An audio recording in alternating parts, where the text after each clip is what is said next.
Bonjour à tous et à toutes, j'espère que vous allez bien. Aujourd'hui, on s'intéresse à un personnage d'une grande importance durant les premières années de Louis XIV.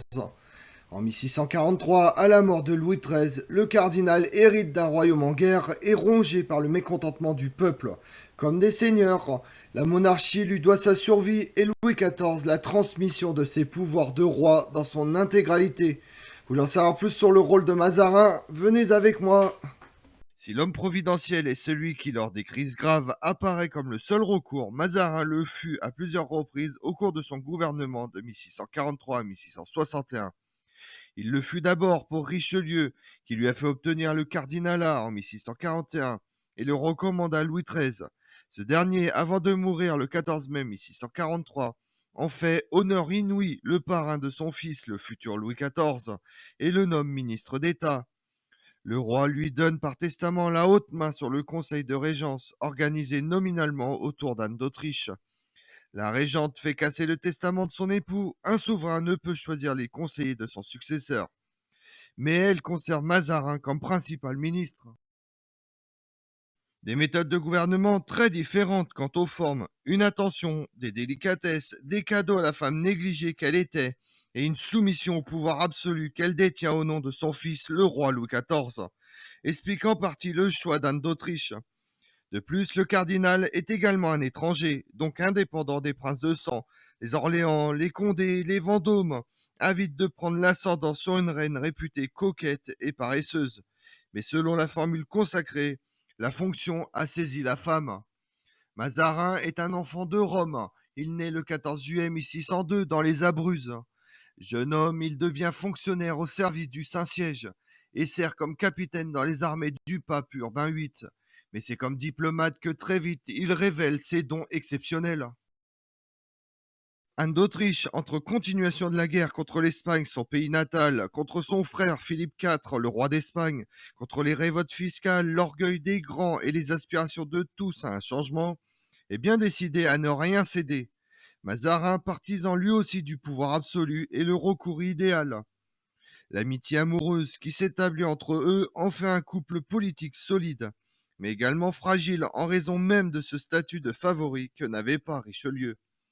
Les tribulations des têtes d'affiche de la Fronde, Beaufort, Gaston d'Orléans, les parlementaires, le cardinal de Retz, le prince de Condé, le duc de Bouillon, le maréchal Turenne, Madame de Chevreuse, de Longueville, ou encore la grande mademoiselle, font parfois oublier l'état dramatique du royaume de France. Anne d'Autriche et Mazarin ont mené la politique du pire en se montrant d'une intransigeance inédite à l'égard des grands, et ce auprès d'une guerre civile très meurtrière, la Fronde. L'impopularité du cardinal, accusé d'usurper le pouvoir royal et à plus juste titre de ruiner le peuple, ne se dément pas et atteint même à travers les mazarinades l'honneur et la vertu d'Anne d'Autriche. Son retour triomphal en février 1653 après 2 ans d'exil, l'écrasement des frondeurs et le départ de Condé le fait apparaître comme le sauveur de l'État. En confondant dans la propagande officielle les intérêts personnels de son ministre avec la légitimité politique et dynastique, la régente lui offre une revanche éclatante. Reste le problème de la guerre extérieure, insupportable à des sujets déjà ruinés par la guerre civile. Anne d'Autriche, qui l'a continué tant qu'il s'agissait de la puissance et de la gloire de Louis XIV, veut désormais la paix et le mariage du roi avec sa nièce, l'infante d'Espagne. Négociateur hors pair, il l'a prouvé lors des traités de Westphalie en 1648. Mazarin est plus que jamais l'homme de la situation. Le traité des Pyrénées, signé le 7 novembre 1659, consacre sa carrière en posant les bases de l'hégémonie française et en ouvrant à Louis XIV de grandes perspectives militaires. Pour autant, dans toutes les couches de la société, comme plus tard auprès des historiens, Mazarin reste très impopulaire. Il peine à sortir du discrédit qui lui valent son statut de favori italien, ses manipulations financières, son effrayant enrichissement, l'élévation de ses nièces et l'énormité d'une clientèle qui contrôle les postes clés. Aujourd'hui réhabilité, il est encensé notamment par l'historienne Madeleine Lorraine Portmer, qui affirmait sans Mazarin, pas de roi soleil, pas de grand siècle. C'est décidé qu'il n'y aurait pas d'autre voie souhaitable pour la France que l'absolutisme monarchique. Cependant, une autre vision existe, celle des parlementaires frondeurs souhaitant des réformes profondes de l'État, ou celle de la noblesse qui, derrière Gaston d'Orléans, rêvait d'une monarchie tempérée par les États généraux. Comme on l'a vu, Mazarin laisse à Louis XIV un royaume sensiblement agrandi, parachevant l'œuvre de Richelieu en tenant tête aux Habsbourg. Résister aux ambitions des frondeurs, préparer le roi à son futur métier, constituer autour de lui un conseil d'en haut qui restera inchangé, Fouquet mis à part, qui tombe en disgrâce en 1661, pendant une grande partie du règne de Louis XIV.